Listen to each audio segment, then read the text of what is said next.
Welcome to the Scottish Property Podcast. This is a show where we aim to educate, inspire and entertain through real life stories and interviews from people in the Scottish property community. As always, thanks for listening, and give us a follow on social media and subscribe to our YouTube channel. Remember to join us at our monthly networking events on the first Wednesday of every month. Tickets are available on our website. So without further ado, we'll just cut straight into this week's podcast. Michelle de Almeida, welcome to the Scottish Property Podcast. Thanks for having me. It's great to be along. Val, the host of the Dundee Scottish Property Podcast networking event. Thank you very much for your help the last, what, you've been 6 months in there? But end of last year, so coming up to a year. I've loved it. Good. I've definitely seen some bigger numbers, a lot more variety in people attending. It's a nice feel. Yeah, I'm glad to say we've got more females coming on the podcast now as well, because we went through a bit of a drought there of females coming on, and then we started getting like messages saying, "Where's all the girls?" I think I might have been one of those messages. I'm not going to lie. I was like, all your people are male. Everywhere I look that you guys do stuff. So yeah, it's great to be able to make that difference as well. And we've definitely seen way more women come to Dundee now, and they're stepping up and they're coming into the space and asking to speak as well. Like last month, one of the speakers came and asked us, which is what you want. That's they want to share their knowledge with the community, and they see themselves as belonging in that space. Otherwise, they wouldn't be offering. Yeah, no, that's fantastic. There's a lot to unpack in this episode, guys. So if you're listening, you've not actually been in property for that long, maybe a couple of years. Yeah, so I actually checked before I came in because I knew you'd ask me. So it was January 2 years ago. So we'll be 3 years in January coming. Wow. Done so much. Since I did my very first bit of training, and then the first property we owned was April that year. Yeah, so we're going to be talking about, your first couple of deals, buy-to-lets, flips, SA now is a big part, and apart hotels we're going to go into, the bigger numbers, and also you've got a business coaching business too, and utilities company. Yeah. So quite a lot there. Busy, where the hell do we start? I think I always like to find out a little bit about people's actual backstories and just life as well. Like, where did you grow up? Because that's not a Dundee accent. No, it's definitely not a Dundee accent. It twangs in, bits of it twang in now. So originally in Cheshire. So my mum and dad lived down there, and we sort of raised around Chester area until my mid-teens. So yeah, not a local girl at all. Although my family's Scottish, and I'm keeping that. So I've got Macmillan clan in my history, and Gordon clan in my history. My great grandparents had farms in Scotland. Right. Okay. And some of them still live up here. Some of the family. So. And what was your kind of family background? What did your parents do and stuff? So when I was we were just poor. When I guess we lived in the schemes that you would have here. So is there schemes in Cheshire? Cheshire, yeah. So essentially, quite posh. Posh it is, yeah, there's bits that are posh. Then there's the other bits. Right. So there's an overflow from Liverpool and Manchester. So one lot got put into one council estate, and one lot got put into the other council estate to try and avoid issues, because Manchester Liverpool is a bit of sort of rivalry there, and so we were on the Manchester side because mum and dad had come out of Manchester. And basically, like, they had nothing. My mum and dad both had 2 jobs. One parent would come in, the other parent would go out. They had no family because they'd been moved away into this area, and they just worked their asses off. Like, they did really well, and they went on to do phenomenal things. And both of them have had great careers, and they're now retired, and ending in really senior roles in national sort of companies. But they came from just working bloody hard, and that's what we grew up seeing. So that's probably why I have so many companies now, and I just work the way that I do. It's that thing of, if you work, you'll get the rewards. Yeah. Is it just you and your brother? Because Paul's in the business with you as well. Yeah. Paul came in 2 years ago. Yeah. So did the first 6 months without him, and then I was like, I don't want to go into any more shitty houses. Like, sorry if you're out there doing that, guys. But like, for me, I was like, I don't want any more sticky floors. I don't need this in my life. But also, as you said, I've got the other companies. So I think, Paul is your brother, and you can, if you listen to this, if you go to, is it Property Wealth on Instagram? Yeah.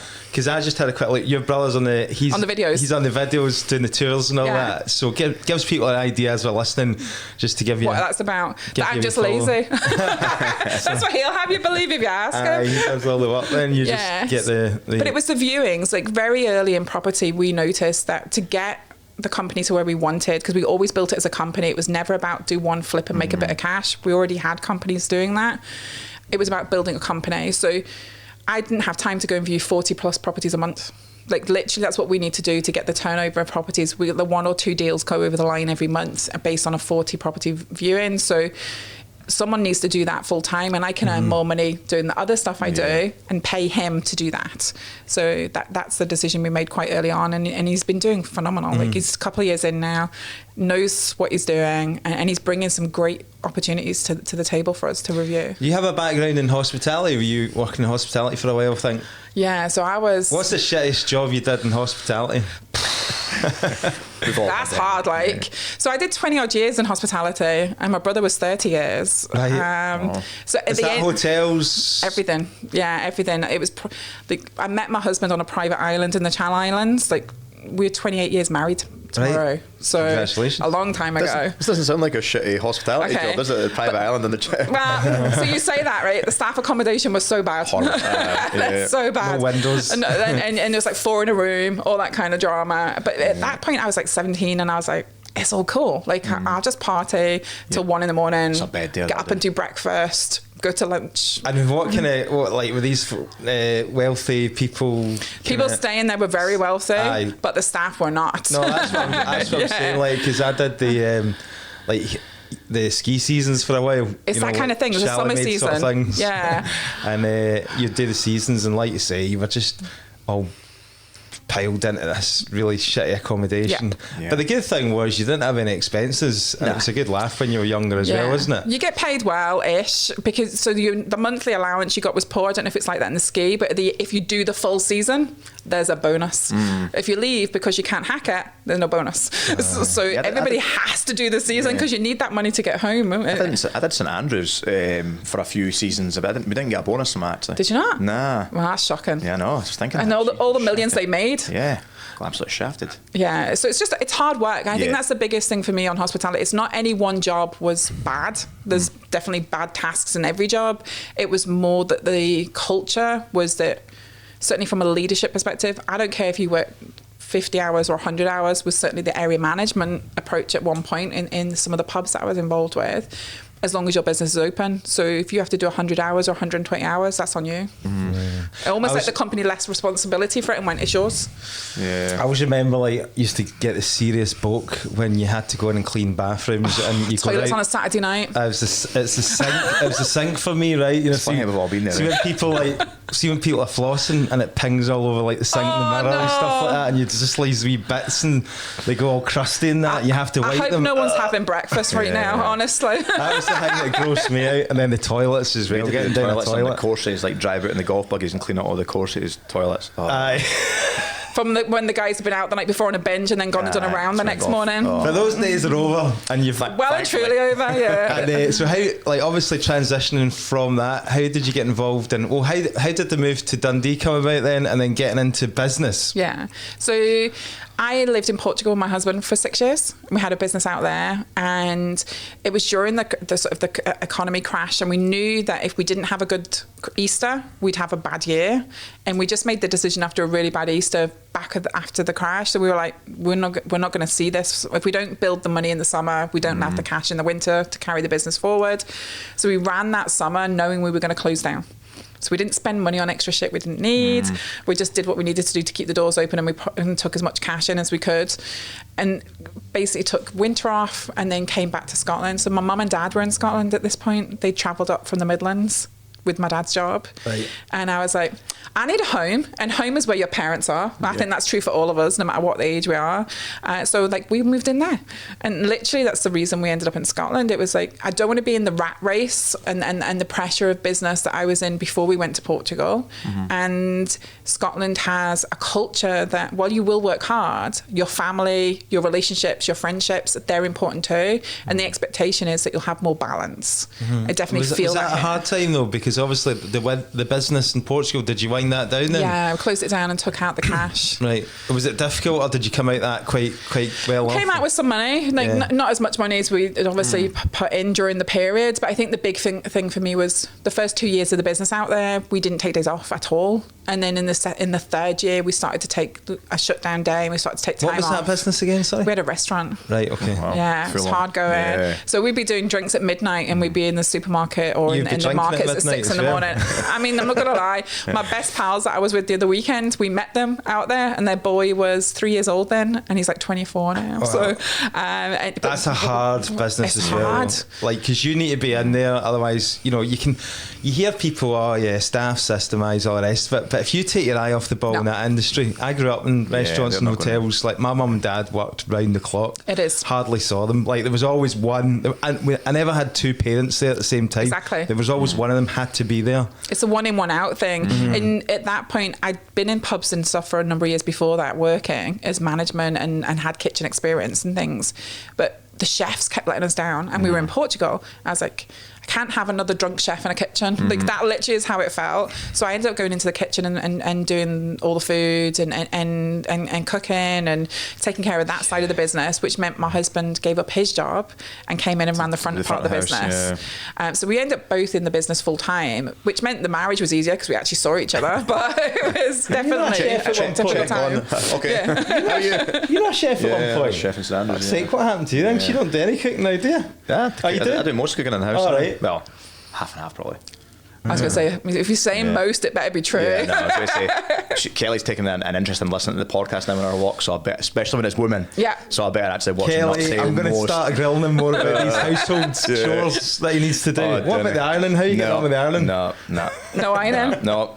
You just buy stuff that goes on hangers and no ironing required. Yeah. It's creased. That's why I just wear gym gear, because it doesn't need to be ironed. Is that your solution? That's it. So moving back, so you moved to Scotland. Yeah. Dundee was that you settled. So originally we were in Hart Hill. Mum and Dad were there. My dad was a big senior role in Virgin Media in Bells Hill. Right. So he lived in Hart Hill, travelled into Bells Hill. My mum was a senior manager with the same company doing a different thing. And it was literally just like, I need a house, and they had a 4-bedroom house, so I was going to go stay with them. And from that, really, I got back into hospitality, even though I swore I never would. That's a familiar story, I think, for a lot of people as well. But then I was a regional manager. So I was a regional manager with Wetherspoons. So I covered the 67 Scottish pubs that they had. I love Wetherspoons. Great value in it. Yeah.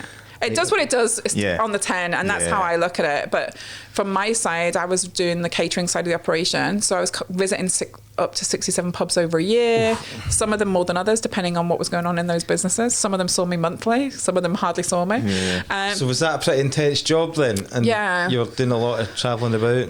I loved it. I absolutely loved it. I loved the people. I loved the new openings.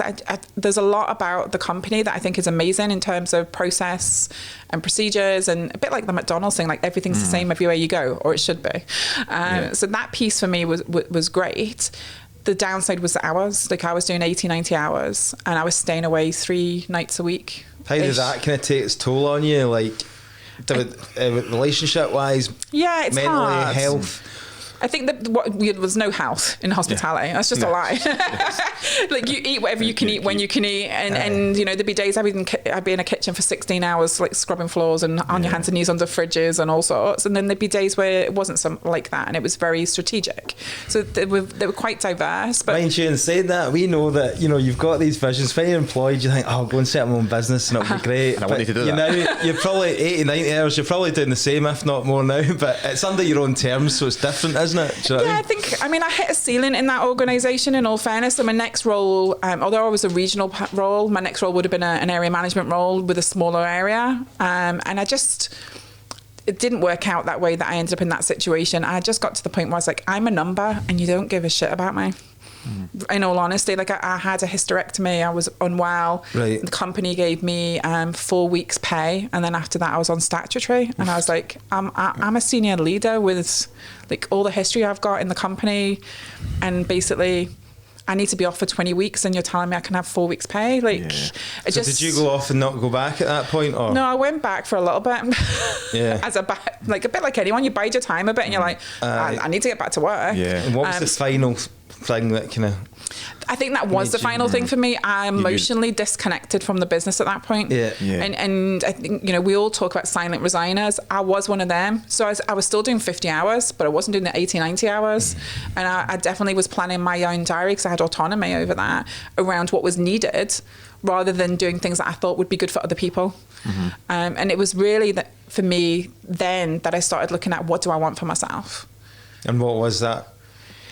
I took all the things I loved about Wetherspoons and other things I'd done historically, which was about seeing the potential in people and helping them become better versions of themselves. And that for me is still resonated across the companies I've got now. And from there, I went and did some voluntary in a non-profit, which was a micro organisation supported by Coke in Dundee. And that really led me into helping business owners and micro businesses.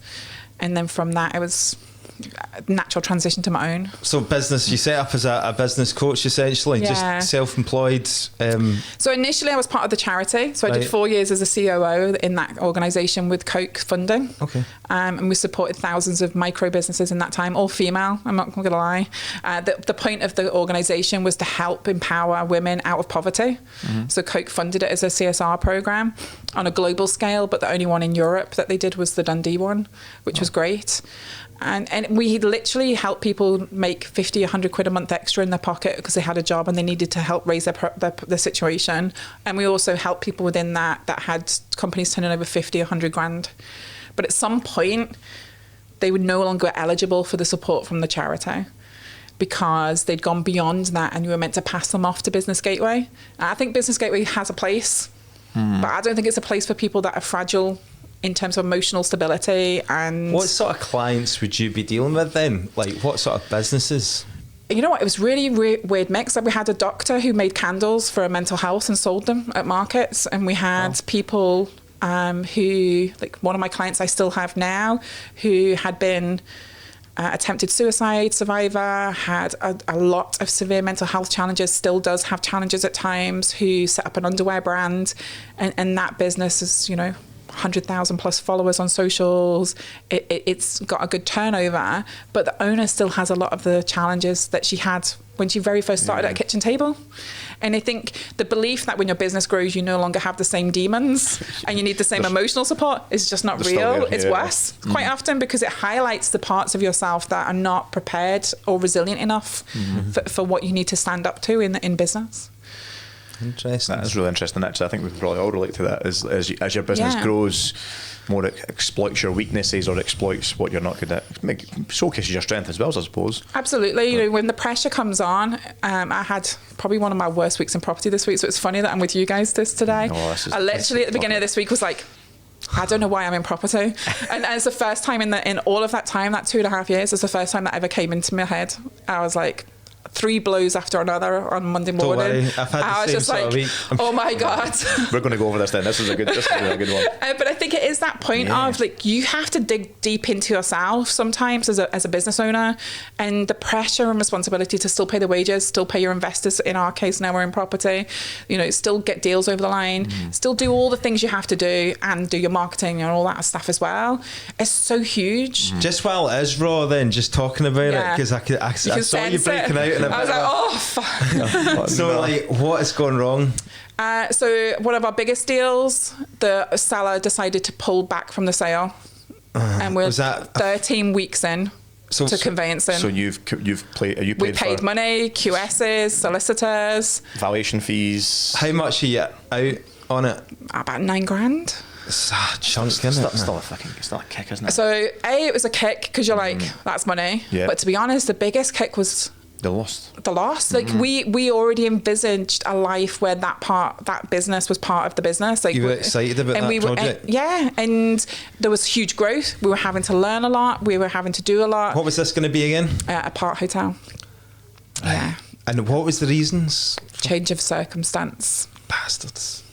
Which unfortunately, let's call him out in the podcast. Call him out. No, we're not calling him out. Let's go round. I'm not that kind of girl, but it's that may come back to you. I believe in this stuff. I don't know, well. and I think, but it did 2 things for me. Like, I'm very focused on mindset. I've done a lot of work on myself in that space, and I incorporate it into the work I do with clients. And probably took me 4 or 5 hours this time. Like, I'm normally like within 10 minutes, I'm okay. Yeah. But it took me 4 or 5 hours because straight off the back of that, we got told we needed a report done on a remortgage. And if we didn't get the report done, the remortgage wasn't going to happen. And that money was due to have been in a week ago for a sale that sat waiting. Like, and there was just like one thing after another. And an investor who was going to come on board, their partner got diagnosed unwell, unfortunately. So you understand why their circumstances changed. That's all happened just recently as well? All happened on Monday morning. Wow. So I had 3 and I was like, I actually feel sick, almost like I'm just like one punch after another. I got to lunchtime on Monday and I was like, I don't want to do property. Like, what am I doing? Just go for an easy life. Just concentrate on your business coaching. I could just do my coaching and I'd be happy. Like, or I could do utilities and be happy. So how do you get yourself out of that state then? You've been there as well, Stephen. You've lost a lot of money on deals. I think way back at the start of the podcast, I think it was $7,000 on a deal. Yeah. No, that doesn't hit you, especially if it's one after another. You're like, how do you pick yourself back up from that then? What do you say to yourself? So I did 2 things. So I'm really lucky that my brother, as you said, is in the company, but also Craig Elder, who you guys don't see very often because he's on the utility side, is my business partner. So this is the utilities and green tech business. Yeah. Right, okay. Oh, I met him at Dundee actually. Yeah. So all of us were in the space that day, so which is quite rare as well. And I was like, guys, we just need to have a chat. Like, this has just happened. You break the news. I need to vent. That part's quite hard too when you say to your partner, so you know that dream we had and we thought next year we were going to start making some serious money? That's still happening. But I was like, let's just have the conversation. So we talked it out. Still felt really raw. All of us felt quite raw. But I also know that movement can change your energy and your motivation. So I went out in the car park, I did a little bit of jumping about, walking around the car park, just shifted the energy within myself to put my mind in a different space. Went back in, I was like, right, okay, so what are the solutions? What can we actually do right now to move any of it forward? What action do we need to take to mitigate any risk? So we cancelled reports, we did all the stuff, we just got on with what needed to be done. But it still stung the next morning, which is unusual for me. I don't normally carry an emotion into the second day.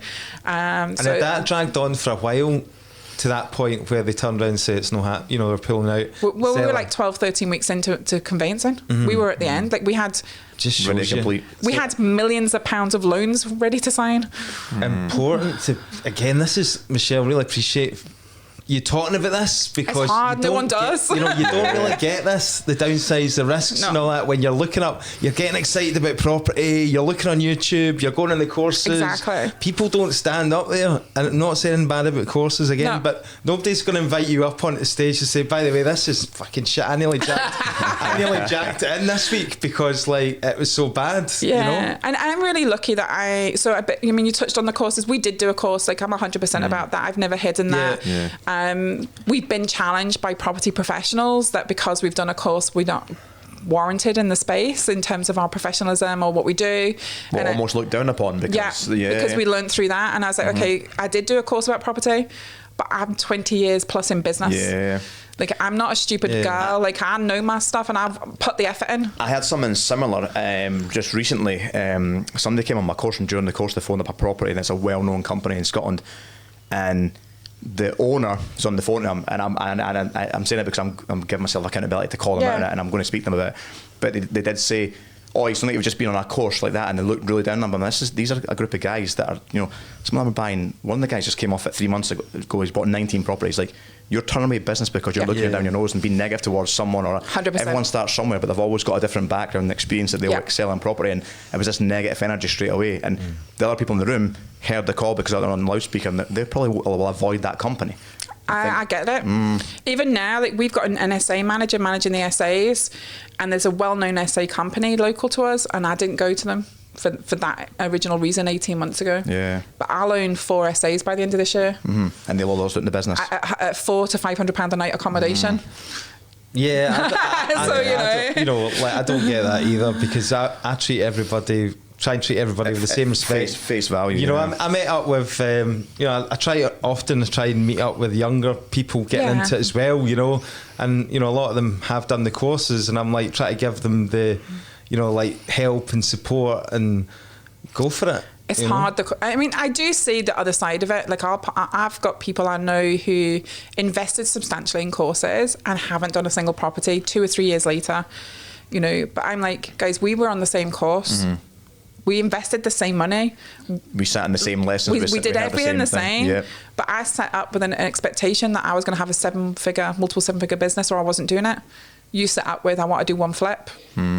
We started from a different mentality, and I'm very serious about doing property business, not because I love property. I hold my hands up, I don't love property. But now I love money. Now that you've had this experience, but do you feel like some education companies make it sound easy in the market message? Yeah, I think maybe obviously you've realised it's I think that is there. I think, even in England, like I'm in a couple of big London networks now that I'm part of, and there's definitely organisations that go, it's easy. Okay, but I think it's not marketing in general though.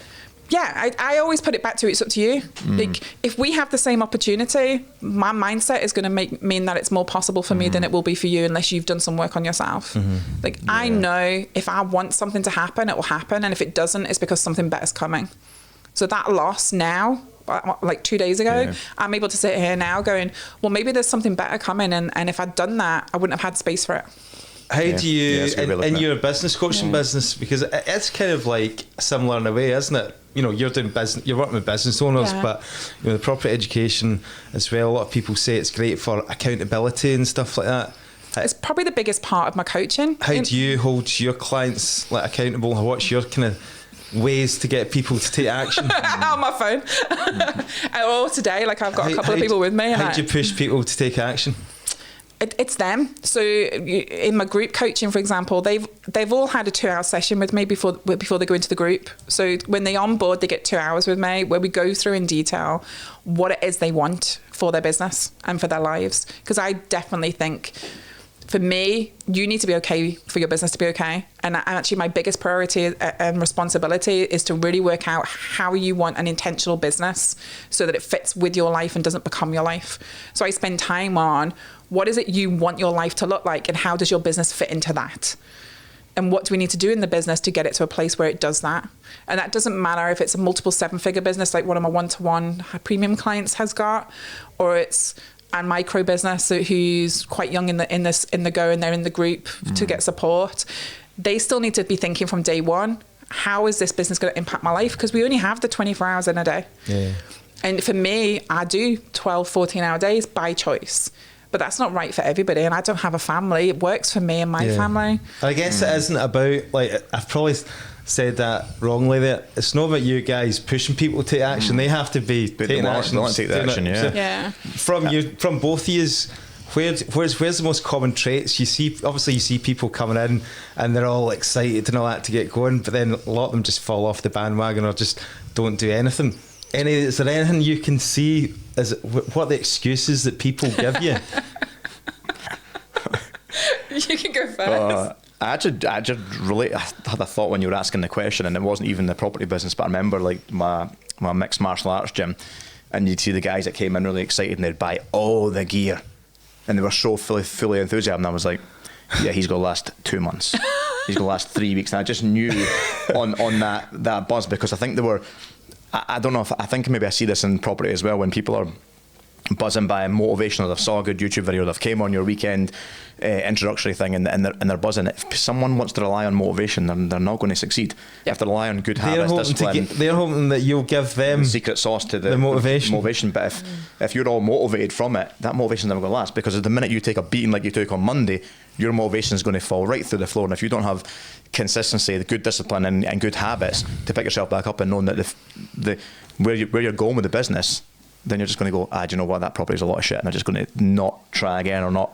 So if somebody turns up with a brand new laptop and a new Filofax and logos printed on their shirts and everything like that, and business cards, are you like alarm bells? Probably, actually. Yeah, that's unfair. I think it's more about you as a person, and I think that's you touched on that as well. It's like the attitude to things. So for me, for someone to be not admitted to the group, but there's a process. They have to come and have a conversation with me, and then I'll offer them the opportunity to join the group if I think it's the right fit for them. If not, I leave them in my free community, which is like 1,400 people in that. So I don't offer group coaching to everybody, and I definitely don't offer one-to-one to anybody. I've got a maximum of 10 one-to-one clients that I can fit in with my life. So I'm very choosy about who gets that as an option. But the group for me is around, if you have a desire for a better life and business, then I can help you. But your desire has to be on the back of action and mindset. And that's why the mindset element is in the foundations of what I do, because I can't motivate you on a day I'm not there. Like, I have a session coming up with the group, and they'll be super motivated at the end of that, but they then need to go and do the actions for the next 90 days. It's not on me. And that's only going to come because they're committed emotionally to their end goal, and that's on them. Do you think that big reason why is an important thing starting out as well? Like, if you have got that reason why for your life, for your family, for a purpose, whatever it may be that's driving you, because, you know, you spoke about at the start about like the resilience of getting the punch after punch. If you've not got that reason why, you're just like, fuck, this is not for me. It's not worth it. Okay, so fancy making £1,000 for sending a WhatsApp? Let's take a wee break to talk about referring sellers to John and Lewis at Prime Property Auctions. Me and Stephen have both done it, and it couldn't be easier. If you know someone selling a property, the guys will pay you £1,000 or 1% of the sale price, whatever's higher, just for passing their details. Doesn't matter if the seller is already with an estate agent or not, just drop the guys a message and they'll do everything from the first call to getting the property sold. Know someone who might be looking to sell or struggling to get a result with their agent? Go to the link in the show notes and send them a message now. I think it's a mix. Like, I have responsibilities, I guess, as well. So so a little bit of me was like, you still need to pay the mortgage, and your brother's got a job with you, and your business partner's got, like, you have responsibilities. But I could see a way of getting out of all of that if I truly wanted to. But I think for me, it's that my end goal is to build the property business to such a point that it's generating a specific amount of money every month, which allows me to then be full-time in my coaching without the pressure of having to sell my coaching. And my coaching then becomes my sole purpose and joy. And the money from that, it gives me a nicer lifestyle and better things. So that's what I was going to ask, actually, talking about the reason why. What was your reason why for getting into property? Money. 100%. Like, I think people lie about it when they say they love it. Well. Right? By the way, I'm totally on. See all this shit about, I want to go pick my kid up from school and all this. Fuck off. But that's just for money. The reason why it's the freedom. The freedom. Yeah, the freedom, the financial, the time freedom. There is the piece around, like, the money might be the main, like, the top thing, but there's always something deeper than that when you get to the heart of it. No, you're right. It does give you the freedom. So for me, it was, I was working with a coach at the time because I've had a coach for 5 years. I've got different coaches I'm working with. I've got 3 at the moment on the go for different things. And do you feel that's something really necessary for your development and your growth in business? Like, I am a very different person today to me of 5 years ago. Right. 100%. Like, my confidence, my ability, my absolute belief in myself and my abilities is very different. How do you select a coach? That's a good question. So I look at every year, it's coming up to that time now, so I'm thinking about next year. But every year I sit down and do a couple of different things for myself. So me and my husband do our Wheel of Life together every year. So we each do our own, and then we look at which area of our life needs to be getting more energy, more time, more input, and we agree some things for the following year together. But I also do that for my companies, and I look at what areas of myself do I need to improve upon to be a better person. So originally I had a coach on mindset and did that for 2 or 3 years. But how would you find that particular person? So you've identified mindset. Yeah. Where do you find these people? I just research them. Like how? So I'll go online, I'll research that way. What, YouTube? I'll speak to people that I know have worked with coaches. Right. Certainly now, because I'm so much longer into the game, if you like. So I'll be like, right, who's worked with what coaches? What were your results? What were they like? I'll test. So I'll do, like you talked about, you have the day test or the weekend that you do. So I'll go to an event and decide whether or not I feel an alignment with that person. Right. Their morals and the values and what they're looking for. So, you know, are they living the life or part of the life that I desire to have? Are they actually living it, or is it make believe? And if they are living it, what can I learn from them based on what I believe my current weaknesses are? So this year for me was all about public speaking. I'm a headline training with Adam Stott in London and the guys down there to become a better public speaker. And then in October, I'm going to Dubai and I'm going to speak in front of 200 people. Nice. At an event. And I'm excited for that. What event's that? It's an international icon event. So it's global leaders and business owners that are creating impact in the world. Oh, nice. And I've got a slot on the stage. And I'm delighted. Saturday the 25th, I think it is, of October. I'll be the week before. Oh, yeah? Could that not be another wee podcast, John? Tie it in with a bit of education. You can tie it in. I'm going to be there from the Tuesday that week, so you can always catch up if you're still there. But I think for me, I always want to be improving myself. And this year, I knew I needed to work on that. And that probably is going to overlap into next year as well, to be honest. So at the moment, I'm in programs. I signed up, committed till about August next year with the guys. And then I'll look at what do I need. Last year, I worked on higher intuition and connection with myself, with Ryan Pennock, who's a specialist in that field. So I always look at where's the gap and how do I grow. Are you looking at any? For next year. Any names that you could drop? No, I'm at that stage where I actually not been. I think you're saying unless you're immersed in that space and looking for it, you don't really know, and a bit lost. And I saw Paul McFadden's one coming up for the Scottish Business Conference. I was like, oh, maybe go that for a few days. And I know there's a few good speakers that will probably be selling some part, but I thought so they'll be able to sell on the day. So obviously I've been in Paul McFadden's world for a while. So we went at the beginning of the year, and Adam Stott, who I'm currently being coached by, was the only person who sold at the event. Right. Because there's it's not about selling, it's about educating. And obviously Paul's selling something, but so he's not going to have everybody selling something else. They'll all have something to sell, I'm assuming. They can have something, but it's that thing of, where are you at right now in yourself as a person, but also as a business owner? And who is that person that's ahead of you in the game? They don't have to be massively ahead of you, but they need to be where you're going. Well, and then you align with that. I was nearly signed up to his course because his ads kept coming up on my Instagram. And he said, he looks like he knows what he's doing. There was two things that got me, and I was nearly signed up. He said it was only £97, which was, what's what you got to lose. Yeah. And then the second thing was, he said, if you don't get in and out of it, you get a full refund. So I was... You wanted to go for the refund? I was going to go get a refund at the end of it. So that's going to be hilarious, man, if I went for the refund. That's harsh. No, I want to ask you, right? Has anybody ever come to you and asked for their money back? Absolutely not. Because I'm too embarrassed. No, absolutely not, because I know how much phenomenal value it is. Imagine having the audacity of that, be like sheer embarrassment going up to ask for a refund. I did have someone in Glasgow not come back. Like, I do get a few people that don't come back for the second day. Right? Yeah, I think that's normal. But but it's because I don't sell it as fun. I sell it as hard work. This is the first days. Here's almost went bankrupt here. This is the problems. This is the shit you need to go through.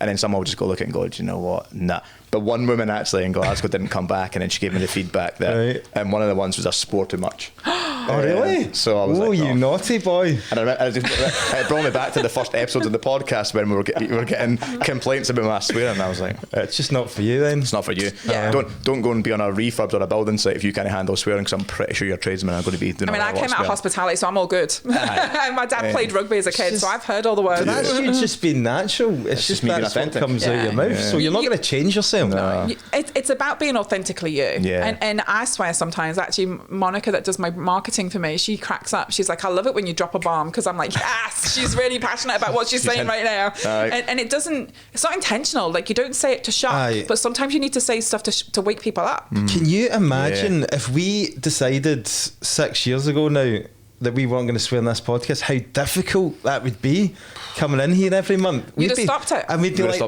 there'd be no personality behind it as well, because we'd be constantly thinking about what to say, I better say this in a correct way that doesn't allow me to show passion, show conviction. And next you'll be putting an English accent on. Anyway, fuck that bitch, let's move on. Beep. Sorry. Right, Michelle. I do apologise for the next language. We better talk about some property stuff since we're 35 minutes in. So you started off, obviously, your brother, your business partner, you all went and did the course, you came out buzzing, and then you started investing. So talk us about the first few deals and just on a kind of overview, high level overview. So a bit you touched on earlier about people telling you could buy houses without money. It's a lie, okay? Anyone who doesn't know it, it's a lie. Money. So thankfully, I have even now quite a bit of equity in my house. Did you have money at that time? No cash in the bank. Spend it. You said that you had to borrow the course money from your mum. Yeah. I was on the course in January. Everyone spends money at Christmas. And I had a number of coaching clients, but they all paid in December, and I basically spent the December money. Got to January, second week, and I'm on this jump start day, and I was like, I need a deposit. Mum. So I messaged my mum, I was like, can you give me a £600 deposit so I can pay a deposit? At the end of the month when my clients pay again, I'll be able to pay you back.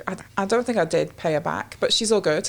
But because at the end of the month I then need to pay the rest of the course. So, I think in me, I did the day and I was like, I can make money out of property and I'm going to go and do the course. So did you see the skill sets that you already had from your career that you thought I can apply this to the property? 100%. Yeah. I think business basics are the same regardless of sector or industry. 100%. So I looked at that and went, if I apply my business knowledge, my work ethic to a new sector, I can still smash the sector. Yeah. And I don't know it all, but I'm really open to telling people I don't know stuff. So if I don't know it, I'll ask my builders, I'll ask the contractors. We've got joint venture partners and we'll go into that. But, there's always somebody I can go to and go, I don't know if this is okay. And I'm open to that. I never feel like I need to know it all. And I think that's a big part of going into a different sector. You have to be open to being the person who doesn't know in the room, not relying on all the experience you had before, but still applying your business common sense. So our very first property, I sat with my husband and I said, that course I went on? He's like, I said, I want to borrow 120 grand out the house. And he was like, if you think it's okay and I believe in you, and if you say that's what we're doing, then I'll just sign the papers. So that's what we did. I love that. We literally lent the money out of the house and we bought the first property. It was valued at 110 and we picked it up for 92. We spent 12 and a half locally in Dundee. In Dundee Council House, right. Mid-terrace. Solid stock. Solid stock. On the market or free sourcing? It was on the market, but it was the stinkiest house in the street. See, back to the smelly houses, stinky carpets. Yeah, stinkiest house in the street. They're sometimes the most popular ones I find for investors in your turn. They are for us, but not for anyone else. Anyone else walks in and goes, I don't want to see the rest of the house. So we got it at a good price because of that. So we were all in for about 112. I said to the selling agent, you can put it on for a month. If it's not sold in a month, I'm keeping it. And she put it out to sell, a couple of offers, and I was like, I'm not selling for that. It was valued at 135.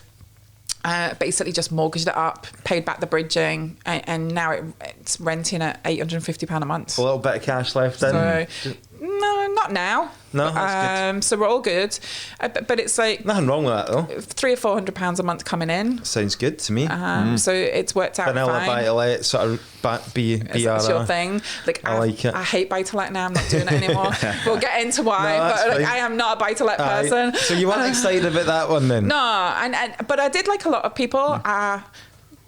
Scrimped in some areas of it. So the refurb was good, but like my business partner cut the grass into the back garden. I was sat on the floor painting fences, and then I'm like, what am I doing? Like, I charge between £500 and £1,000 a day, and I'm sat painting a fence. I just need to get the bleeding painters in. Like, this is ridiculous. Did your husband not get involved? No, he doesn't. No. By the way, what's he doing now? Has he got something else? So I retired him last year. Right. Last year I was like, it's costing us money for you to have a job. Tony, good on you, Tony. Yes, Tony, I like your style. So he's now retired full time, riding his motorbike, loving his life. We're all jealous of Tony. But he was 60 last September, so he's a few years older than me. Okay. So I retired him before he hit 60. That's good. So that was a part of what I wanted to do, and part of the reason for doing property was to do that. So it's been good. But so that went fine. It's rented. It's still rented now. It's had 2 tenants in the time we've had it, and the first one only left because he moved to Aberdeen. Otherwise, he wouldn't have left. Thank God for that. Someone's moving to Aberdeen. Yeah, I don't know why. I don't know why. I don't want to go there, do you? So did you continue with the buy-to-lets, or did it just bore you straight away? Or so we had 2 more. Right. So we did 2 projects in Kirriemuir. We basically bought one, and when we were viewing one to buy it, the one opposite was for sale. So we bought both. And one of them we paid 15 grand for. Wow. And the other one we paid like just under the 40 for. Right. Just 1-bed flat, 2-bed flats? 4-bed maisonettes. Wow. Yeah. A lot of money. There was a lot of refurb to do it. And they had their own challenges. There was a lot of refurb. We had a drone up twice, and we were told we definitely wouldn't need to do the roof. And then one of them needed a whole back roof. Right. So shit happened on that, let's be honest. For a whole back? I think we're about 12 grand because we had to have special slate because it's Scottish slate rounds. Like the whole thing was a drama. So expensive. But where we ended up, and I guess the fact that we did one, and so I see it's like we bought one, got one free almost. So we ended up in a situation where we sold one, and we've kept one. The one we kept rents out at £1,000 a month. So it's good money on that's it. Decent. And we ended up making a little bit of profit. We didn't lose across the 2. But if we just bought one of them, we might have left my lot been out of the pocket. So it's worked out. But I think the bit where I said I'm not buy-to-let, like the tenant broke the cooker top and something else happened. And I was like, if I'm not careful, this property's making me no money this year. because you're only making a few £100s a month after you paid your mortgages. And I was like, I'm just not doing it. I'm not doing something that's going to make me a few £100s a month that could be wasted out in no time from something that's out of my control. Yeah. And at that point, we had the first essay we were in process of buying it and doing it. And I was like, yeah, it's not happening again. So buy-to-let to me right now is dead. When you're talking about that, the strategies are very much different, aren't they? Because I see the buy-to-let stuff as a kind of long-term, okay, they're not making great cash flow and you're never going to retire or make a full-time income really, unless you've got at scale. But for long-term investments and a pension fund play thing, then I think they're great. 10, but it 15, sounds like, because once you start getting an SA and apart hotels and that, you're creating another business, another job, or a job for somebody else, aren't you? You know me though. That's good. We'll get on to that, how you're actually building the team. I would do a buy-to-let portfolio, and there's been conversations between us all. Like Craig and I have talked about it. My brother and I have talked about it. We might do something as a family in the future. But I guess where I am with the buy-to-let is, unless I've got 20 or more, I don't want it. Yeah. Because 20 or more means I could have a broken thing and it doesn't matter. I can there's scale there. Or a tenant that's not paying rent. Exactly. Like for me, you need to be over that 20 mark to know that that's going to give you a certain amount of money on a guarantee return. But then when I look at the 25% for all of that stock, I could have bought 2 SAs and be making far more money. So I think that for me, it's where the mix is. And maybe if I was 10 years younger, like, I'm 48, I'm not a child. So, and I only want to work hard like this for another 5-10 years. And then I'll probably coach forever. So is that piece in there around, you need to be making as much return on what you're investing right now, today, to be able to build for the future. And maybe at some point that income means I'll decide to buy 20 portfolio or something. And then you did a couple of JV flips. So tell us how about, first of all, I'm always interested about the JVs because these can go like really bad as well. So there's risks involved, if you fall out with the person or the other person's not pulling their weight, or they've been a bit of a mixed blessing. So we still had the 2 in Kirriemuir and one was for sale and one was rented. And we got 2 deals come up at the same time that were just cracking deals. And this keeps happening. We just had 3 last week.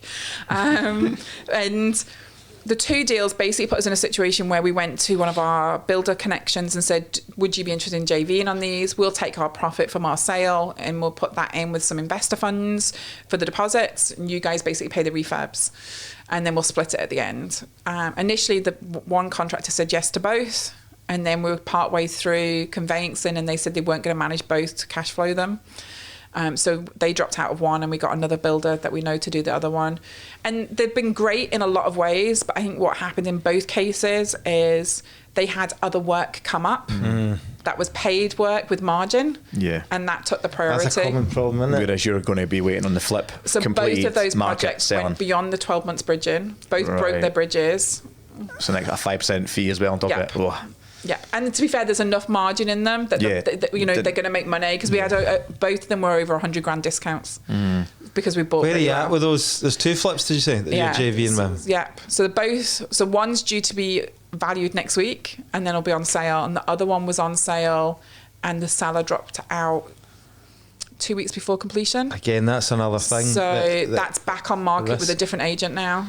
Wow. So I've got like a couple of 100 grand tied up in flips that I'm waiting for. And then the bridging costs though as well. Additional bridging costs, so because it broke the bridge. How does that... we're now servicing Can you remember the rates, what it starts at and what it goes to after 12 months? So the rate doesn't change. They just add a percentage to the debt. But what changes is for the 12 months they've retained, because ours were retained. You don't have to do it that way. If anyone's doing bridges, you can pay all the way through. I don't know why you would, but you could. So what happens is once they've gone beyond the 12 months and you hit month 13, they now want you to start paying it. One of them's costing me like $600 a month. One of them's going to cost me just under $1,100 a month. The thing is as well, if you've got all your cash out and other projects and stuff like that. It's coming out of my coaching business right now. Potentially that's a cash flow problem as well. Another thing that, people might not be aware of as well, the risks involved. And if you're just doing property as one business, or you've got property and you've got a full-time job, like most people can't afford, like I'm having to find the best part of $2,000 a month. Yeah, from another most people don't have that to put into something. And there's no other way out of that. Once the 12, you can go into another, but then you're kind of, then there's early repayment fees. You're going to spend $5 or $6 grand to remortgage it by the time you've done surveys and mortgages. and then you're going to be servicing it anyway. You may as well service it for a couple may as well months. just get over it. Try and hold out, and hopefully you'll get another buyer soon. It's a painful one because that's just eating the profit now, isn't it? But then you're also into like, the only reason that happened is because it wasn't a focus. It wasn't finished within 6 months, 7 months, which should have been. And will you not continue with that joint venture partnership going on? Other deals now? So one of them we're in a longer term joint venture on a couple of other projects, so that will continue. Right. The first one we'll probably not do something again with them, but I'm also now doing different types of joint ventures. So what I decided on the back of it is it's on a deal by deal basis, essentially. So if a deal comes up and it works, but I would have a very different contract now. Sorry, excuse me, just before you continue there, would the contract or the agreement, would it be on a 50-50 split of the profit? So they vary depending on the contract, on the joint venture agreement. What I would do now though, which I didn't do in either of those, is I'd be very specific on the project timelines and the potential reduction in profit on the back end. Have that written in. So always look at like, where did it go wrong, where was the breakdown, and how can you protect yourself moving forward. So now there'll definitely be a schedule of works attached to the joint venture contracts if I was to do that going forward. But I wouldn't know that if I hadn't been through the pain. And I think all pain is opportunity for learning and growth. So potentially how would that look in structure then? So would it be like, right, we'll agree 50-50 split, right, just talking sake, but if you don't complete after 6 months or whatever all your work, I mean hopefully it'd be quicker than that, but then maybe come down to like 40% or whatever. It's a conversation in the negotiation, I think, but there has to be an expectation that work needs to be done in a specific time frame, and I think that needs to be very clearly agreed for me to do it with a builder again. My more recent joint ventures, I've got 2 on the go at the moment for new projects that are in conveyancing, is they're putting in the money, I'm managing the projects and mortgaging the properties up in SPVs, and essentially I'm going to manage the contractors, because of the challenge when you're in a joint venture contract is you're not going to hold them the same accountable, and if you do, it's going to be difficult with your relationship. Whereas if I'm employing you to do the work, you guarantee me that you're going to get it done, and I'm going to be holding you accountable as the paying client. And the relationship dynamic is very different. And I also don't take any messing off my contractors. Like they did my first flip in 4 weeks, and they were in like 7 days a week. People were in doing work to get it done. So that's how we managed a 28-day refurb, because I was like, I want it done. Day one, I've got the keys. Tomorrow, you need to be on site. And I think it's just, as you grow and get more confident in your own knowledge and ability, it's much easier to have those conversations with people. Who were your private lenders, those ones? So we've been really fortunate. I have a handful of different people who've stepped forward. What's really been interesting for me is majority of them haven't come out of the property networks that I'm part of, which was my initial expectation. Join a community, people give you money. That doesn't happen, right? They've not got money, they're looking for money. True is not necessarily the case. But what happened was people who have known me in business, my very first investor that stepped forward, and I'm forever grateful, he's still investing now. He basically reached out to me and said, we have some money in an ISA, it's not doing very well. We'd like to do something with you. And he's like, not because I know that you know property, but because everything you do is a success because you make it so. And I believe in you. Nice. And he's known me for a few years. It's a relationship. And it was just amazing. I had no idea. Like, it was a 6-figure investment. I had no idea that he was in that situation. And a few other people who've stepped forward, they've done it based on their belief in me and my abilities and who I am as a person, that has given them the confidence to invest. It must give you more confidence as well when you see other people looking at you like that and going, here's my hard-earned cash. It does, but I mean, you'll maybe know as well, the responsibility of that is real too. Lands right on your shoulders. You know. How did you first start out on the process of raising private capital? Was it a case of like, I just need to put videos out there saying that I'm doing this, or was it private conversations? It was a mixture. So the very first person, like I'd been meeting him every few months for a coffee anyway. We've known each other a number of years, and I just said, we're looking for some private investment because we've got it was the 2 Kirry flats the first time they came in, and we can do this much return. And he was like, how much? And then it just organically happened. I think what we do now, and we don't, because of all the regulation, it's challenging. What I would do now is I basically say we offer a fixed return option and a hands-off option for investment, but how we structure those deals depends on the individual. But we have a minimum which we put in. So originally we did 50,000 as a minimum, but we found that could be somebody's whole money. And I didn't like that. So we now have 100 grand is the minimum that we would take from somebody, because at that point they have other investments, they have other money, they've got other strategies, and they're not reliant on that money for their life and their livelihoods. And I think the relationships and the conversations are different at that level, but the responsibility is there because I have that within me, but I'm not panicked that if something goes wrong, that's their life savings. They've got nothing. I'd imagine that if somebody's invested their life savings into you, then it's going to be very much like they're going to want to know when they're going to get the money back, like how long, so potentially that could be quite difficult to manage. For regular updates and being too involved. And 100 grand up was like our biggest investors, like over $500,000 that they've given us.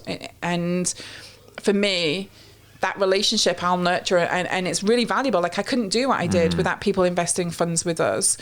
But it has to almost be like a joint respect conversation. Like they value what I'm doing. They're winning. They're getting substantial money back for the money that they're investing. And we're winning because we're able to use those funds to grow our portfolios.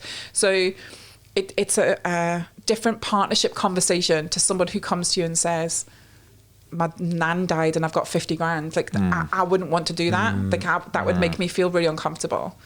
So using sophisticated investors, we also have some business owners who've done it that way. So their businesses have got cash and they've done business to business loans rather than it being out there and drawing the funds out themselves. Yeah, that's a good point. We need to talk about Lux Escapes UK. Yeah. And does that then take us on to the essay, and you're focused on kind of essay forward. model moving forward?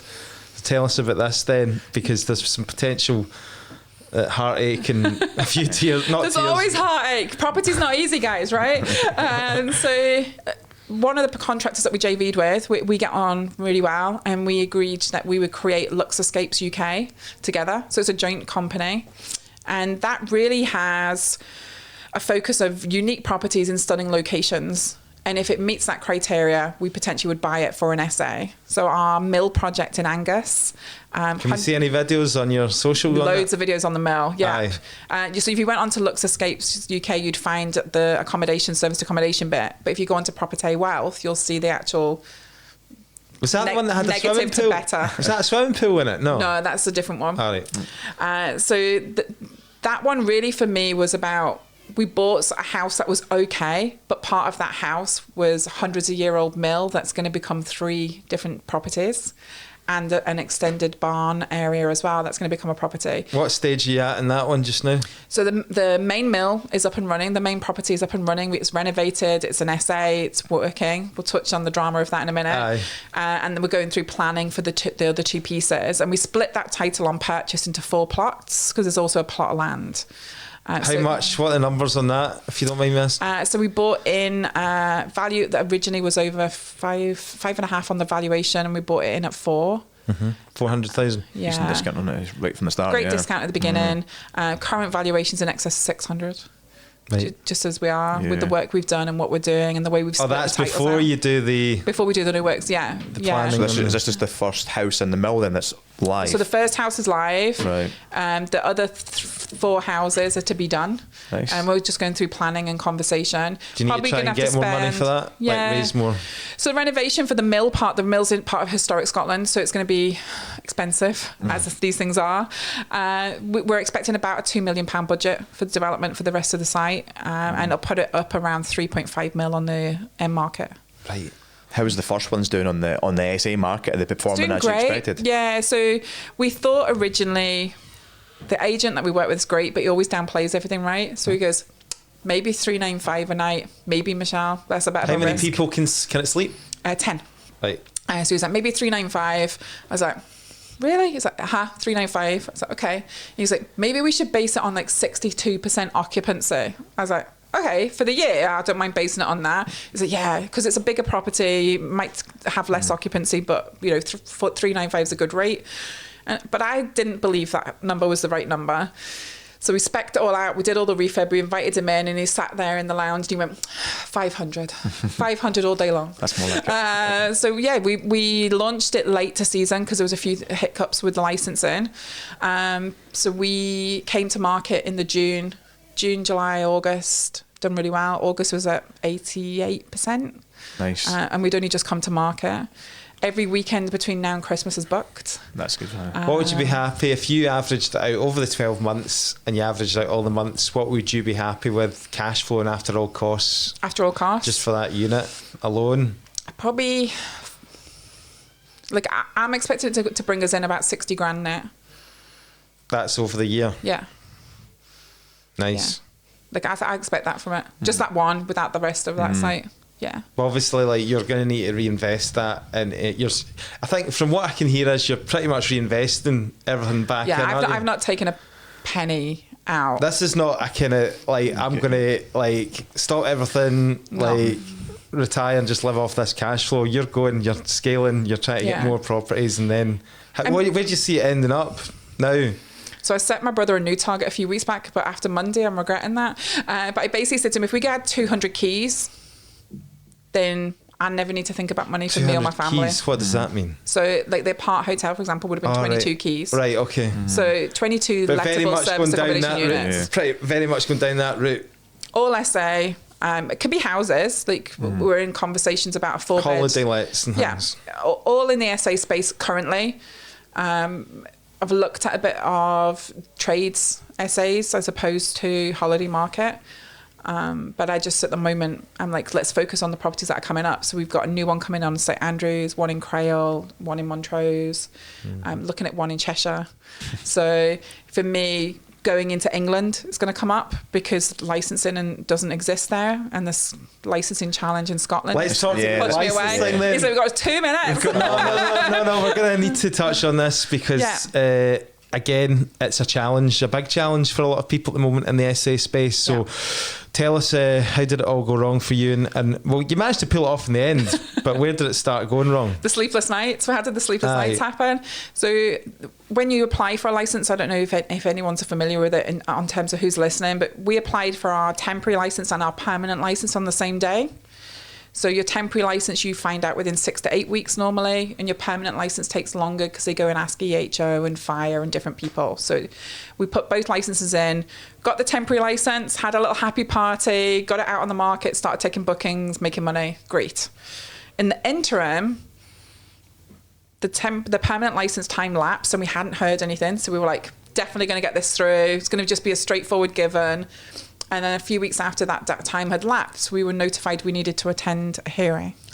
Right. And this is Angus Council. Yeah. And I was like, oh my God, I'm going to court. But it's not that dramatic. But it felt like it in the moment. So we got told that 3 people had submitted complaints about the SA licence and about us trading as an SA. Your neighbours, basically.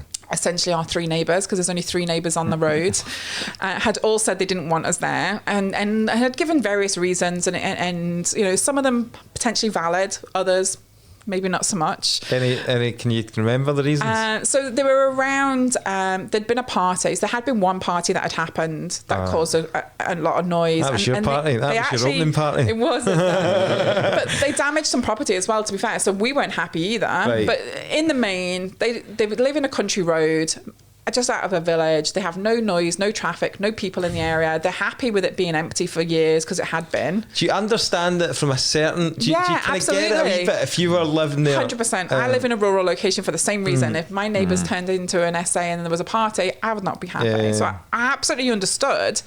But from a business perspective, I was like, I bought this to do this. You know, not only have I bought it to do it, but I never, I put like a 25 grand budget in for furniture. I don't know if either of you have done an SA. It's not 25 grand. That's not IKEA furniture. No. You know. So I thought 25 grand was a good budget. And we are probably, with the hot tub and the outdoor furniture, we're probably the best part of 50 grand that we spent on that property. And then to be told to go to court, to be asked questions to justify whether or not you can keep your temporary license and have a permanent license when you've got bookings for months ahead was a really scary situation. In that meeting, had the people who had their complaint been heard and their version been accepted, had our version been told that wasn't good enough or we didn't justify ourselves well enough, we could have lost our license. What does that meeting look like? Do you go in there and there's like counsellors or what? Or like there's a table, is that a panel? A huge table bigger than what you've got here with a load of council people, 3 people at the front who are running the session, and there's also counsellors on a screen behind them for people who are dialing in and aren't attending. Were any of the complainers there? Yeah, 1 in person, 2 online. Yeah, and do they get a chance to speak? Yeah, before you. So everyone speaks before you and everyone grills you. I wouldn't be able to hold back. I'd be like, what the fuck is So everyone else gets to say their piece and say what they want to say, and you have to sit in silence at the end of a table with them all looking at you. And then they then ask you questions to justify and to respond to the allegations and complaints made against it. All right. And we had to explain how we're very professional. We've got the insurance that we do it through Airbnb. You know, we also use our green tech from the utility business in the property. So we're adding some more tech in so that we can control noise monitoring. So you can't hear voices, but it does decimals. So we'll be able to track noise. So if there's a big party, we'd be notified. So we're doing all sorts of different things now to protect it. Do you know what I find tricky about these situations? Because obviously I'm a letting agent. I've attended like tribunal sessions and all that. Right. So I deal with these things, and yes, I can hold myself back. Don't worry if any of my landlord clients listen to this. But afterwards, that person's fell down the stairs. But honestly, you do get your emotions do start kind of running inside you, and you need to hold back. It's very real. Aye. And, you know, you feel like you're in court and you're basically defending yourself. And then you're also sat there going, I own a property with hundreds of thousands of pounds of debt on it, and I've spent all of this money on furniture and quality, and we've got nice artwork in and all sorts of things, like 7 TVs in that house, you know, and you're like, what am I going to do if they tell me today I have to close?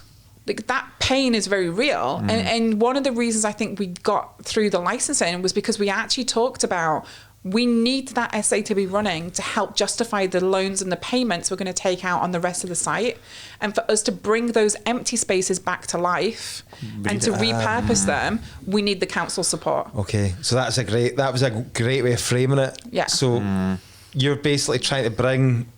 Did you talk about bringing like business culture to the community, and it was like, you know, other people are going to benefit from it? And you know, even the cleaners, like our cleaning companies, a local cleaner, our gardeners that are doing the grounds is local. We're bringing people and work to the area, and we're doing good things. And did they have any demands on you in the end? Like any requests? Like obviously based on this party, like did they sort of say, look, if you have another party, you're getting it taken away? Parting shot from one of them, and God love her, she was stern.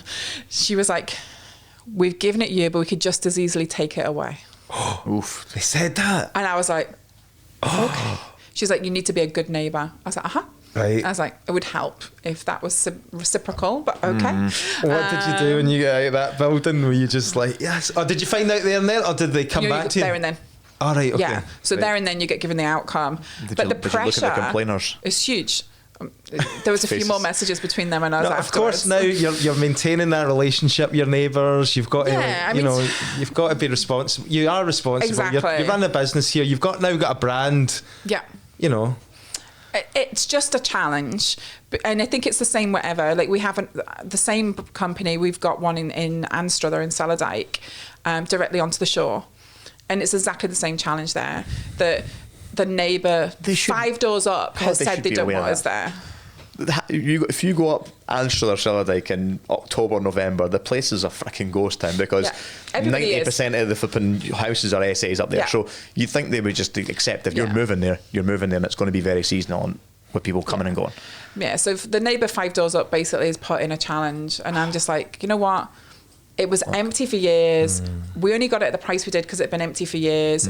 The price was falling down almost, and we're doing great work. Yeah. So you have to stay in the practicality of, I'm proud of the work we do and the refurbs we do to the standard we do.